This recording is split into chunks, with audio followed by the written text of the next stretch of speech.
Welcome back to New Rockstars. I'm Jessica Clemons, and this is a breakdown of The Boys Season 4 finale. We made it to the end, and let me tell you something. I've been talking about Cindy showing up for so long, knowing she was gonna come back, and they throw my girl in at the very end of the episode, which I'm still right, but I hated it. I was so mad. I want her here for the entire time. There's so much to go over, so let's break it down and answer who knows Victoria Neuman is the head popper from the congressional hearing back in Season 2, is Butcher our new Venom, and what's Soldier Boy's plan? But first, be sure to check out nerdride.shop where you can pick up the new Rockstars merch inspired by some of your favorite fandoms, yours and mine. Right now, we're getting ready for the biggest movie of the summer with our Deadpool and Wolverine inspired merch. Look at how nice that looks, including our newest item, the Choose Your Fighter shirt. Support all 3 channels in the new Rockstars network by picking up some of this merch. It directly helps us, but also this shirt is really cool. We open with VNN today. This is Haley Miller. She hosts the show One-on-One with Haley Miller, which we saw in Gen V. She also did the interview following the split between The Deep and Cassandra. As you can see, the news covers the events of January 6th, which is the day Robert Singer and Victoria Neuman attempted to win over the White House. She also speaks on training A-Train being canceled, probably because A-Train is now gone with the wind.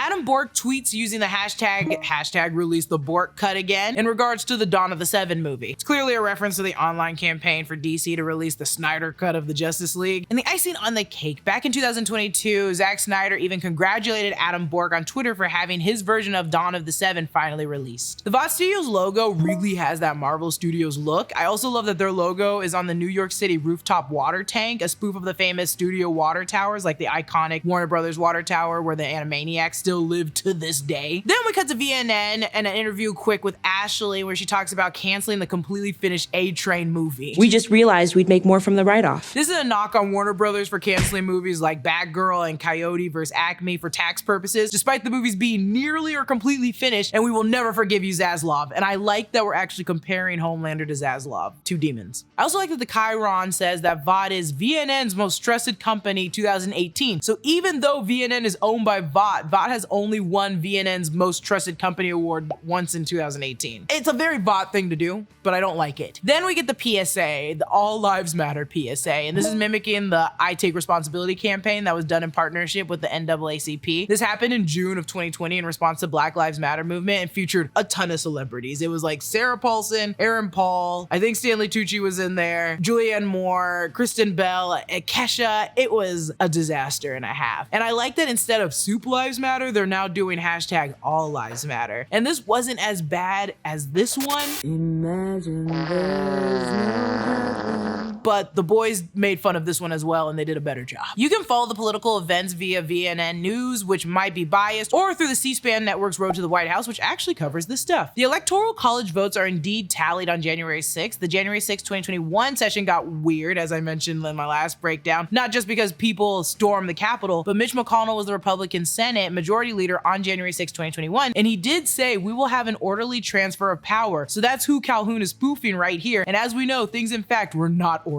Now that they're out of the HQ because of the Deep and Black Nora's last episode, they're now forced to work out of the abandoned Vought Fresh Farms warehouse. They're working on the virus, and Frenchie's been putting in overtime. Moses Milk is still wearing his hip-hop shirt. It's Dead Presidents, and I saw them in concert when I was 13, which was very dangerous, and I should have never done, but my mom allowed me. Kamiko cleans up her stuffed bee Christmas gift from Frenchie that got a little blood on it last episode because, as we know, she's still in love with Frenchie. Mother's Milk then texts Huey asking if he's in the FBSA database yet. That's the Federal Bureau of Superhuman Affairs, in hopes that they can ID the shapeshifter, which feels pointless because the shapeshifter could literally be anyone. Annie steps out in this gross blue dress. I really think it's ugly. I do not like it. We think this could be one of her pageant dresses. Somehow, maybe she could still fit it. During the premiere of Dawn of the Seven, she's wearing her Starlight outfit, so I don't think we've ever seen this dress or seen her even like wear a dress like this. Huey asks if now is really the time with the whole country barreling towards 1984. And as some of you may know, 1984 is George Orwell's dystopian novel. This scene is shot using a shaky cam or handheld camera, so it's kind of disorienting, indicating how out of whack everything is. And maybe this is the start of Huey figuring out something is wonky and something's going on with Annie. When the shifter is watching the news, the music fades out from bliss to oh no. Then it comes back to bliss when Huey returns. Here it is here.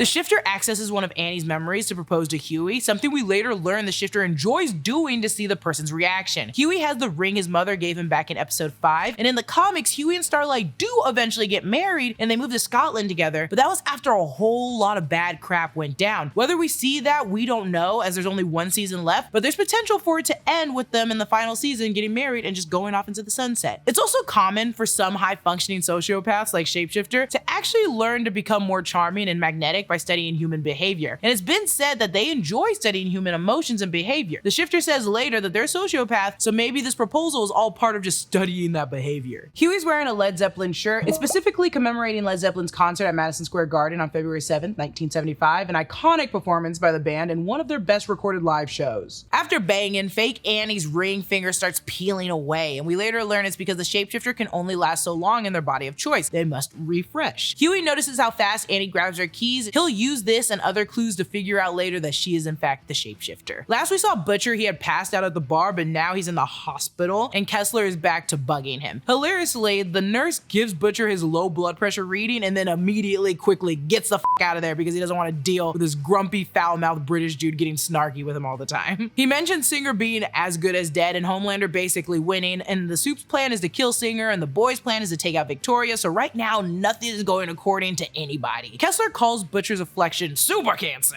He says it this way, it's not the way I'm saying it. And he's basically the manifestation of it. Of the episodes of the animated show, The Boys Diabolical, there are 3 episodes that the creator, Kripke, has confirmed is canon. One of those episodes titled John and Sun He, about a man giving his sick wife who is dying from pancreatic cancer a dose of Compound V to try and save her. The Compound V winds up turning the cancer into a sentient tentacle monster, and doesn't that sound a little familiar? Methinks Kripke knew what he was going to do with Butcher when he approved this episode. Grace Mallory is back. Unfortunately, it's not for long. As we look into the hallway and Grace opens the door, we can already see this isn't a normal hospital. Look at those exposed cinder block walls, but also they're willing to let Butcher smoke here, so it absolutely isn't a normal hospital. Mallory is still mad at Butcher for letting Homelander take Ryan, and we learn later in the episode that Grace really loved Ryan, which I don't think was properly shown at all throughout the series, which made her death less impactful and felt a little weird to me, just personally. This is how I feel. It felt like seeing Brienne of Tarth cry over Jaime again in Game of Thrones. Like, girl, you're Brienne of Tarth. Like, Mallory, you are Grace Mallory. And Mallory doesn't make huge mistakes, and her thinking she could just lock and seal Ryan in this room with Butcher isn't really a smart idea. Back at Homelander's crib, you can see his pube jar is getting pretty full. With Homelander on the verge of seeing his plan of Supe dominance come to pass, he's disgusted by his own weaknesses, keeping the manifestation of his mortality in a secret jar. I touched on this a little bit, but I want to highlight Gina's theory that Sage's threat that there was one person Homelander could never defeat, she met him himself. He's his own worst enemy, and he'll never defeat that negative voice inside of his own head. I think Gina's onto something here, because I mentioned it might be Homelander and it might just be a metaphorical thing, but I also think it could be Ryan. This is me and Gina going back at it. Homelander, upset with Ryan's mess, goes to pick it up begrudgingly like a real dad. And I also like this entire season, people are drinking and eating VOT-based products, and here's Ryan with a normal Mountain Dew. It looks like Ryan has a lot of schoolwork, and I haven't seen this child go to school once in this entire series. That's when Homelander finds the Christmas gift of Butcher, Becca, and Tara. The flash of Homelander's red eyes let us know he's truly snapped. And I never noticed this portrait of President Teddy Roosevelt outside of Homelander's room before. He's got a couple portraits of George Washington in his room as well. Also, Roosevelt became president after President William McKinley was assassinated, so them showing this is very on brand for the episode where someone's trying to assassinate the president and install the VP into power. Homelander has torn up his penthouse, and I'm honestly getting irritated by his back and forth attitude. He also demands Ryan like a soldier rather than his son. Homelander even burned up part of the American flag, and contrary to popular belief, it is not illegal to burn the American flag. That act is protected under the First Amendment. The more you know. Ryan chooses not to obey Homelander here and won't necessarily obey his other parental figures, Mallory or Butcher, later either. Wherever he does choose to go after this episode, it seems like he might be gearing up to chart his own path. They cut away here, but I guess Ryan just took off as fast as possible and Homelander decided he was too busy to give chase. Then we're with the real Annie and the fake Annie, and we learn via real Annie later it's been like 10 days. Not only is Annie in a firecracker t-shirt, but I love this angle of Annie having to face herself, and we see the shapeshifter in the same scene. I'm sure they had a double here for Annie to look at, then reshot reshot it, so in the mirror, it's a different take with a fake Annie's face. She's been eating Vought Fresh Farms Lean Lad diet lunches modeled after Lunchables, clearly. Black Noir is also on the cover and it only has 100 calories. It's an excellent source of fun. Also, you can win a season pass to Vaughtland. We also learned though, they cause kidney stones the size of Jawbreakers, so I don't know if they're really that great. We learned that their shifter needs to recharge to maintain their form and maybe also their memories. This is similar to Doppelganger who had to strain to maintain a form, like flexing a muscle. The shapeshifter then reads Annie's thoughts, one about the shapeshifter possibly killing her mom, to which they say,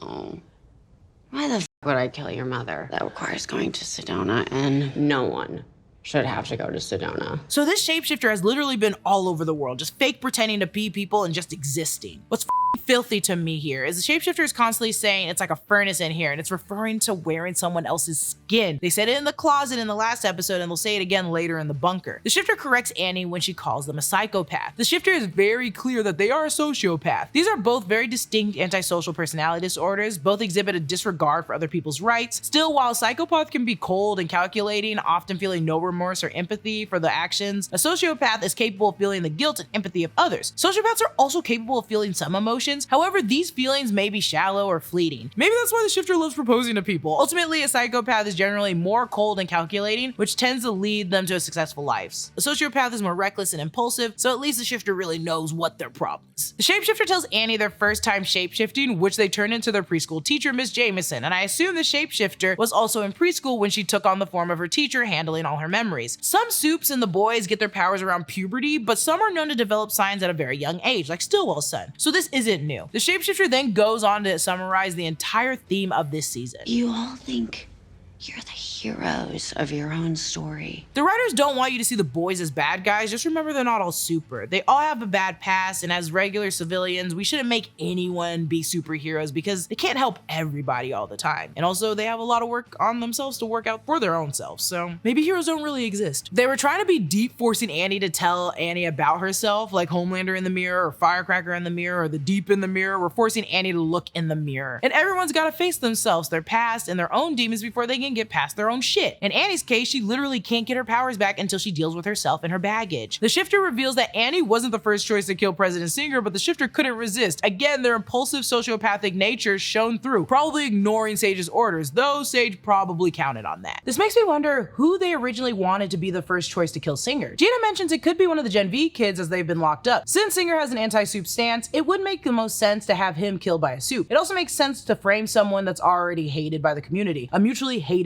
enemy. Maybe Vought PR overseen by Sage makes up a little lie that the kids got out and on their first plan out was to kill Singer. Butcher, as he lies dying, tells Huey a story about him and his brother Lenny dreaming about going to a topless steakhouse in Nevada. Now, there are a ton of places you can have a steak and see boobs in Nevada, and it's called a strip club. So I don't know which one he's specifically talking about. Regardless, later, Huey will try to use Lenny to connect with Butcher again, but by this point, Butcher is long gone and Kessler is in control. Butcher says to Huey, "Tell the boys I'm sorry, would you?" But later, when face to face with the boys again, all Butcher could say is, "You're all f***ing welcome." Firecracker sounds rough here, and it will later be confirmed that her lactation meds are affecting her health. Firecracker says, "Bless both your hearts for being here, and according to my southern friends, or at least Gina's southern friends, bless your heart sometimes is a passive-aggressive southern way of saying f*** you." Check my glasses out. Look at these. I got these new frames from GlassesUSA.com and I love them. GlassesUSA.com is one of the biggest eyewear retailers in the US, offering thousands of eyeglasses and sunglasses, brands such as Ray-Ban, Gucci, Oakley, and many more, plus contact lenses. At GlassesUSA.com, glasses start at only $39, which are up to 70% off retail prices. If you're feeling overwhelmed by the amount of choices they have, a quiz you can take, which only takes about a minute and suggests the right pair of glasses based on your face shape and needs. Plus, their live try-on tool lets you see exactly how your glasses will look before you purchase them so that you can get the right pair for you. Look at these frames I got. Oh,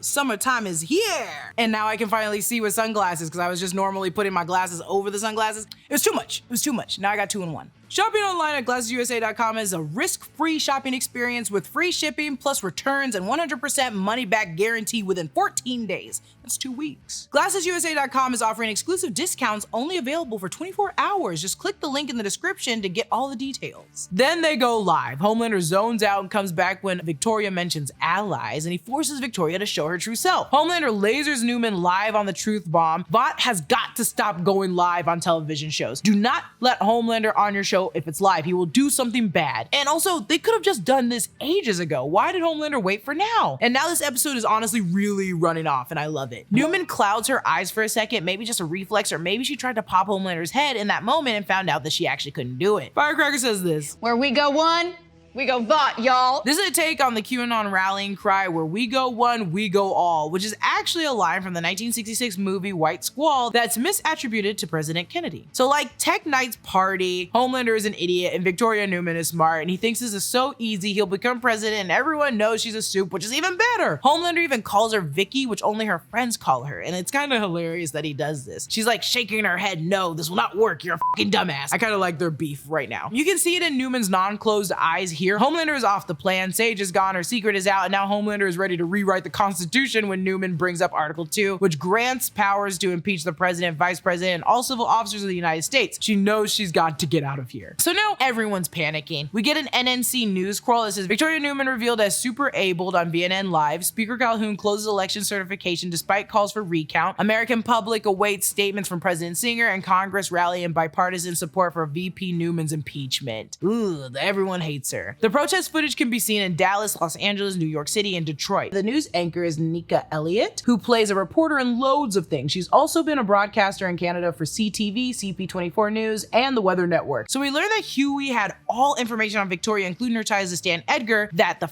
freaking shapeshifter deleted in the last episode. So they have no virus, no evidence, no nothing. We're back with Kimiko, who's just standing here, so I guess her leg has grown back fully by now. We get Singer now clowning like we didn't already know that he already knew that Victoria was a Supe. Back with Butcher and Mallory, Ryan arrives, and their plan is to get Ryan to stay here and help, but voluntarily. Butcher doesn't want to force him to do this. Connect 4 is on the table next to Butcher, and Ryan offers to play, and we should remember that Ryan used to play Connect 4 in happier times. Ryan hesitates to stay with Grace and Butcher, worried that Homelander would find them, but Grace seems to have a plan to keep him safe. Butcher stops Grace from telling Ryan that Homelander raped his mom, and Butcher doesn't want him to know that. The Deep secretly holds a copy of his poetry as he remembers the trauma of murdering his love, Ambrosius. This is a reminder that the Deep has severed his emotional attachments and is now truly unstable. Butcher reminds Ryan that his mom made him promise to keep Ryan safe, but that memory also comes to Ryan remembering that his actions against Stormfront probably also contributed to his mom's death as well. Butcher quickly says that this wasn't his fault, but it's also a dangerous pattern with Ryan. Whether intentional or not, he has hurt people around him and will soon do the same to Grace Mallory. Homelander can guess by the taste of Firecracker's milk that she's been eating cilantro, and it's clearly a gross game that they've been playing. I hated this scene. The Deep says to Homelander, "Oh Captain, my Captain," which is the same thing Tech Knight said to Homelander at the party in episode 6. Now, Deep wasn't invited to that party, so I don't know where he picked up this little line of poetry. Maybe he was feeling poetic after reading his own material, or maybe he just happened to watch Dead Poets Society, or maybe he heard about Tech Knight saying it at the party and wanted to seem cool. So Homelander says this: "There will be rioting,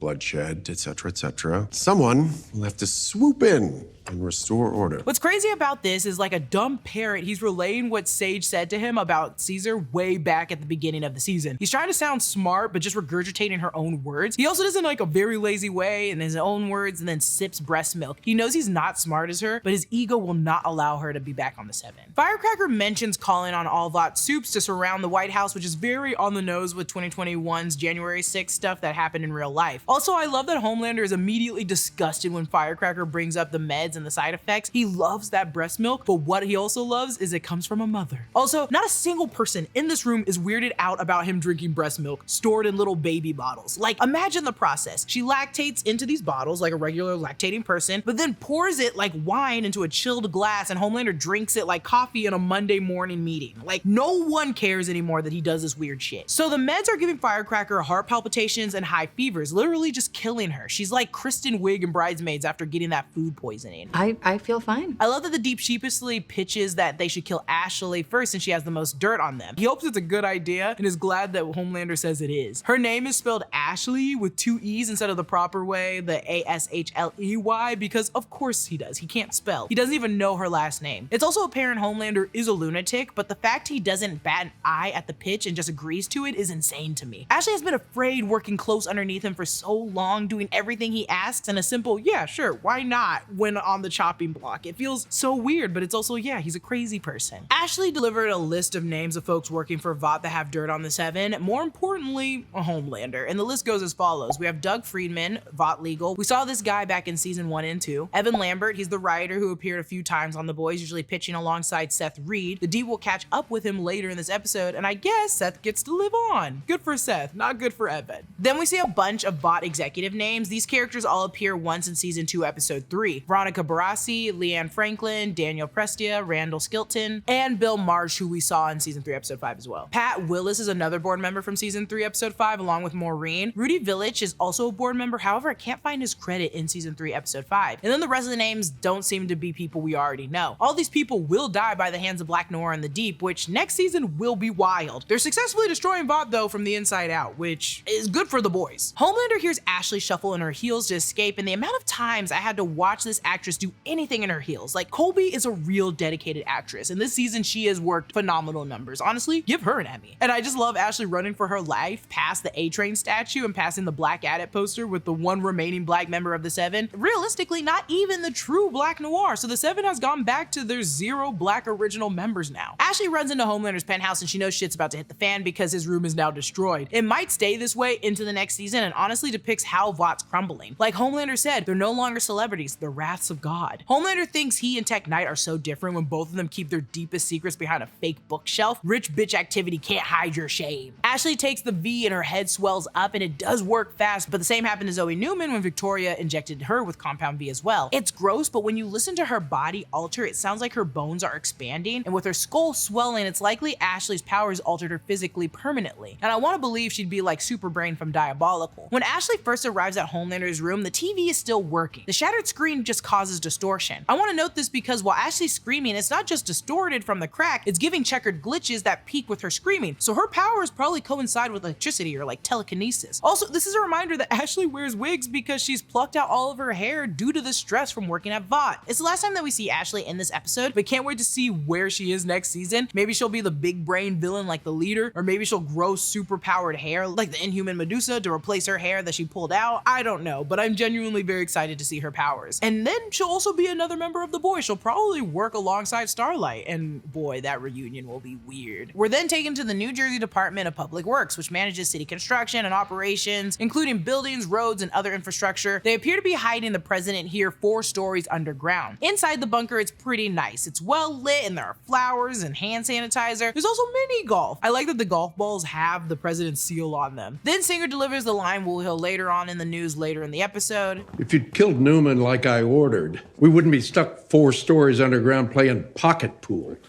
Idiot. Based on where the shifter Annie is standing just before the line is said, and the fact that they cut to her as Singer says the line, means she recorded it, likely leaked it out when she went to go get water moments later. Singer also says idiot. This was Jim Beaver's catchphrase as Bobby Singer on Supernatural. It's what he called Sam and Dean constantly, and the fans have been waiting for this one. And balls was his other catchphrase, and he delivers it here just like how he delivered it in Supernatural. Balls. Balls. These are both callbacks only for Supernatural fans, and I love that Kripke is paying fan service to the loyal fans who have watched both of the series. This is all written by Gina, and she's great at catching these because she does love Supernatural. I love Supernatural too, but not as much as Gina. Huey hears the same phrase repeated. It's like a furnace in here. It's like a furnace in there. And then he puts 2 and 2 together as we get the Jaws-style dolly zoom. He has the worst poker face, and as a sociopathic shifter who is used to reading and replicating human emotions, the shifter has to take note of Huey's immediate change. And Mother Milk also has a terrible poker face. They're both just bad at it. Back with the real Annie, she's working out of her handcuffs. Annie gives herself degloving injury. Do not Google that. It's like the injury in Stephen King's book turned Netflix movie Gerald's Game when the main character had to get herself out of handcuffs. Back with the bunker, Mother's Milk and Huey are trying to keep fake Starlight under control. She says peg the patriarchy, which is a very 2021 thing to say following Cara Delevingne's controversial outfit from the Met Gala. Though the phrase did originally come from a Black queer sex educator, Luna Matatas, she ended up trademarking the slogan in Canada. It's also very ironic considering the fake Annie did some extended anal play with Huey that he was maybe a little uncomfortable with in the moment, but really feels a way about it now. We get camera work of Huey and Mother's Milk squeezing their fake water bottles, clearly uneasy and nervous, and fake Annie now knows that they know. Fake Annie starts mowing down the Secret Service people, nothing nice about it, all painful deaths that I'm sure I cannot show you. Luckily, they escape into a tunnel which leads to another hidden bunker. And I can't show it on YouTube, but fake Annie bites the neck of one of the Secret Service men, and it's disgustingly animalistic. Like Dog Knot, who has slight tendencies in dog behavior, I assume this shapeshifter is the equivalent of a chameleon spliced with like Doc Connor's lizard from Spider-Man. They have good fighting technique, which is pretty fluid and easy. It's choreographed more than it is unexpected. However, that neck bite and later the arm bite that she gives is filthy, so I think they're more spliced with animal than we know. Also, more Secret Service members are dying this episode, and this season they killed off so many Secret Service people. Honestly, we should do like a murder count. They're basically treated like the stormtroopers. They just don't care about them. Then Kimiko takes her on, and I don't want to be this person, but Kimiko has died too many times this season for them not to give her an ounce of help. She's constantly getting wrecked, and she's now become the new Huey. Then luckily the real Annie arrives, and it looks like she must fight herself. The dance of Annies. She found them via Find Your Phone, the iPhone tracker, and I feel like this bunker isn't actually a really good bunker if it's that easy to track someone. Also, fake Annie was able to send out the footage of the President's Singer, so like this isn't a real good bunker at all. Annie has to tell Huey to escape, really conveying it with her eyes, something Huey will have to do with Annie at the end of the episode to make sure she isn't captured. The superhero music is peaking during this fight, and it's excellent. It feels like Daredevil fights in the hallways, which are very, very cold. Once Annie starts winning, she goes from the cold lighting, pulling the shifter into the yellow lighting. Kimiko and her are perfectly under the fluorescent lights, illuminated like champions. Annie stares at her lifeless self on the ground, and she's just killed a person, but she's also killed Starlight. Now we finally have our Annie January. Back with Homelander at his penthouse, Neuman discovers Singer is still alive after killing the shifter. She wants to pull out, but Homelander won't let her. He tells her that she'll have to go with every word he says, as if his hand was jammed up her butt and puppeting her, which has got to be a callback to all the puppets we saw last episode. Back with Frenchie, and they have the real Annie again. Hooray! Frenchie has finally finished the virus, and I like all their tired faces compared to how we saw them earlier in the season, where they were worried then. Now they're just like freaking tired, but Kimiko is excited. Mother's Milk bandages up Annie, and now Annie is in the Bronx t-shirt. Then Huey and Starlight have the talk, which Annie, like, come on, he didn't know at first, but then again, I would also be mad because I was starved, pottying on myself, hoping Huey could know it was me and it wasn't. Also, Huey was assaulted at least twice this season. I mean, like, we gotta cut him a little bit of slack. But this moment is sweet, saying she did things too well while Annie messes up so often, and that's how he knew it wasn't her, but just had to be for certain. Vicky then calls Huey and tells him she wants out. In this immediate telephone fight, Vicky mentions Samir knowing he was kidnapped, and they cut his leg to create the virus. Where is he now? Maybe with Stan Edgar, but I think Stan Edgar went back to prison. We don't know where Samir is. And I'm sure Victoria sent him away and is trying to meet up with Zoe and him again soon someday, which will never happen now. She also reminds Huey of War Games from the first episode of the season, the 1983 film starring young Matthew Broderick that taught an entire generation about mutually assured destruction. She looks at a box of Zoe's artwork. These boxes are also pack and go, which we saw in the surveillance truck with Lamplighter on it in season 3. She then quotes the movie War Games. The only way to win is not to play. Victoria then breaks down, saying she wanted this to make herself feel safe again, but now she doesn't feel safe anymore. So Huey and Victoria plan on taking Victoria and Zoe somewhere safe. Neuman doesn't want Zoe to end up like her, but ironically, that's exactly where she ends up in the end, at the Red River Institute. Then we're back at Vought Tower. The 7 are currently killing everyone inside. We get Firecracker chasing down Doug Friedman, who was at the top of the list after Ashley. We saw this scene in the trailer, and it's crazy to see her so sluggish and tired after running as a suit. She's getting weaker fast and will sooner or later be a useless member of the 7. Then the Deep runs into Evan Lambert, and the Deep is loving this weird, gross power. He loved putting fear in everyone's eyes to hear what he wants to hear, like Homelander, how he loves his power and attention. He then punches a hole through Evan's face. Then Black Noir kills also Ashley, and it's all a little bit between the two of them. Black Noir even gets a murder boner. Back in episode 6, the Deep told new Black Noir that old Black Noir used to get murder boners, so our new Black Noir has finally become the true Black Noir. So now Black Noir and the Deep will probably be murderous psychopaths next season. Back with the boys, Huey convinces the gang to protect Victoria and Zoe for now because they're tired of being monsters. This coincides with the theme of this season because everyone is basically trying to repent for their past sins, and now they're finally being the heroes they wanted to be and less damaging. Then Kimiko and Frenchie kiss and fall in love, and I guess after Colin he finally realized he did love Kimiko, and the episodes where she just mourned their love were just baloney. This came off weird to me, and maybe it was just me. It was personally just me. It was sudden and it felt like it was going backwards in the show. I think we should have just moved on from them having a romantic relationship, but I guess we're with this now. Brandon does say, to play devil's advocate, he thinks that the show is just trying to show that they always had feelings for each other, but each thought the other deserved someone better because both Frenchie and Kimiko saw themselves as monsters who had committed unforgivable actions. But again, it was kind kind of sloppy and rushed execution, and it felt a little odd. So you can be on both sides, clearly. I personally, that's just how I felt. Back with Butcher, Grace, and Ryan, Mallory deduces she needs to tell Ryan the harsh reality of the world and his dad, Homelander's horrible essence he left in this world. Even now, Butcher wants to spare Ryan from the reality, and it would be so easy to win Ryan over to their side if he knew what the actual monster Homelander was. But this is the only thing Grace has left to try to win him over, but Butcher still resists. Grace reveals the plan for the assassination of Singer, as well as some of the past transgressions, like the crash of Flight 37 with Maeve, but she also tells Ryan how Homelander assaulted his mother, and he's the product of that. Now he's angry, and this anger is all over the place. Grace tells Ryan he's gonna have to stop Homelander, or he's gonna have to be locked in this room. Mallory says this room is a CIA safe house designed to force people like Ryan to stay here. Who else is in these CIA safe houses? Then Mallory tries to level with Ryan about how important he was to her in her life, which we didn't really see, but Grace did watch over Ryan for some time. So all this anger at Butcher letting Homelander take Ryan isn't completely because he's building a mini version of himself, the mini Homelander. It's because Ryan was a good boy and she really loved him. And Ryan kills Grace Mallory. Then finally, Butcher lets Kessler take the wheel because enough is truly enough. But does that mean the real Butcher is now dead?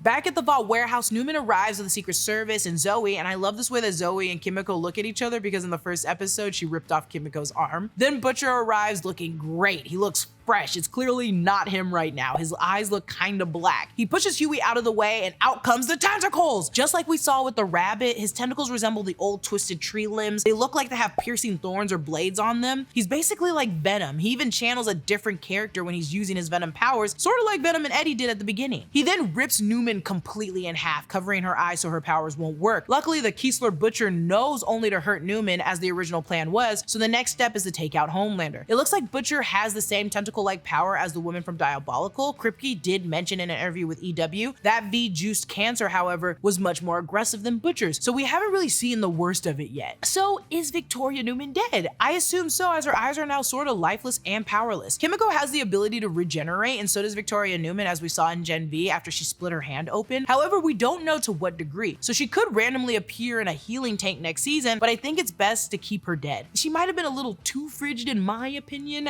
with her and Grace Mallory being murdered, but I think a little bit more for Grace, not for Victoria Neuman. Victoria Neuman has been around for the entire season. She was meant to die. Back at Homelander's, he's holding Ryan's backpack, saddened that he's gone. The news covers Victoria Neuman's passing, and I'm sure the Secret Service told everyone after escaping. Sage is back with her Detroit shirt, the outfit she was wearing when she first arrived, so it turns out that this was all Sage's plan, every little thing. The only thing that irritates me now about the fact is that any mistake can be saved by Sage saying, "It was my plan. I accounted for y'all messing up." Like, it's not fair to us as the audience, I feel like. If Ryan dies, she could just swoop in and be like, "Yep, that was exactly how it was supposed to go." Like, no, it wasn't. He wasn't supposed to die, but you know, you can do whatever you want. Regardless, the news is now covering the assassination of Neuman that was given by Singer to the boys, including Starlight. So now the public believes Starlight assassinated Neuman, and behind her and backing her team was the Democratic almost president Singer, now drawing a huge divide in the country, the civilians and the Supes. So now Singer is taken into custody, and so will the rest of the boys. Going back to the first episode titled Department of Dirty Tricks, I mentioned it could be a nod to Richard Nixon in the book covering his 68 presidential election titled Dirty Tricks, which covers how news outlets and key figures in the Republican Party secured him a seat in the White House. They did that. They literally did that here. They controlled the narrative, they controlled the politicians, and now the Supes have America. And Sage did all of this to see if she could just do it, which she said in her apartment in the first episode. So maybe we were overthinking maybe her strategy, but she did just say she wanted to see if she could do it, and she did. I'm also pissed that we didn't even get to look inside of her journal. If I don't get to see inside that little rainbow journal, I'm gonna be pissed.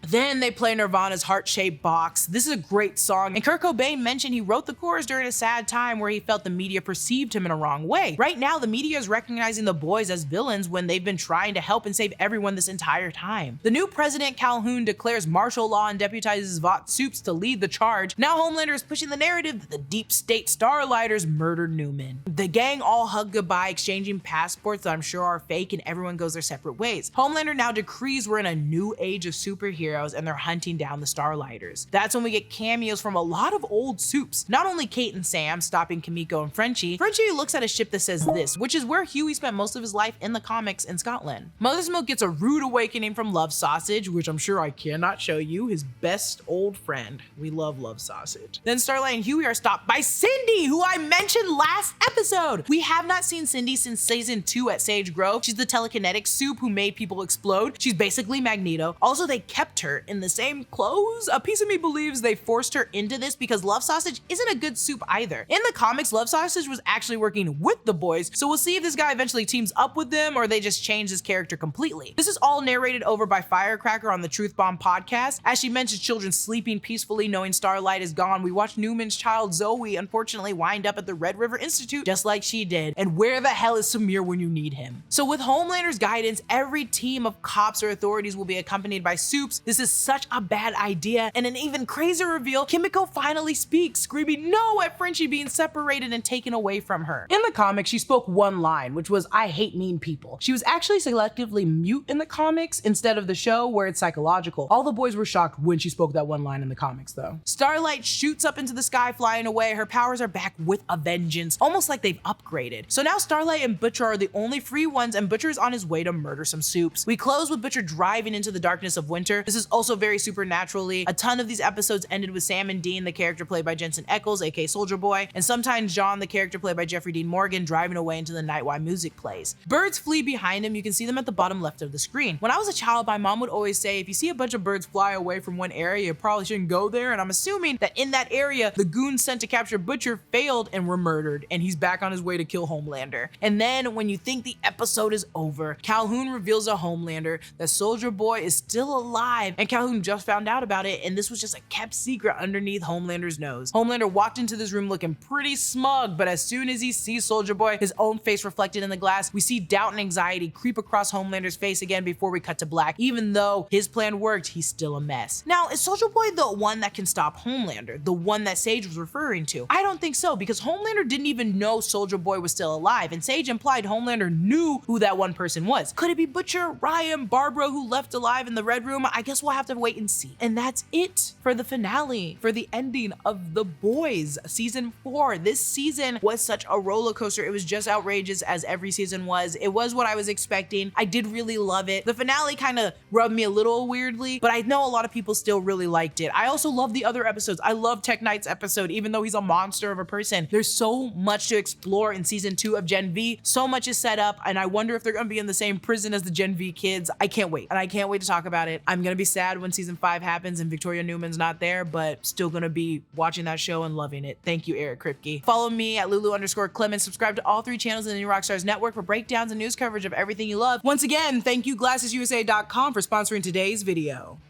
Go check out the break room where we have the after show where all my best friends are getting really into it for an hour. Where Gina was correct. Gina was right. Get it on a t-shirt. Thanks for watching, and I'll see you guys later.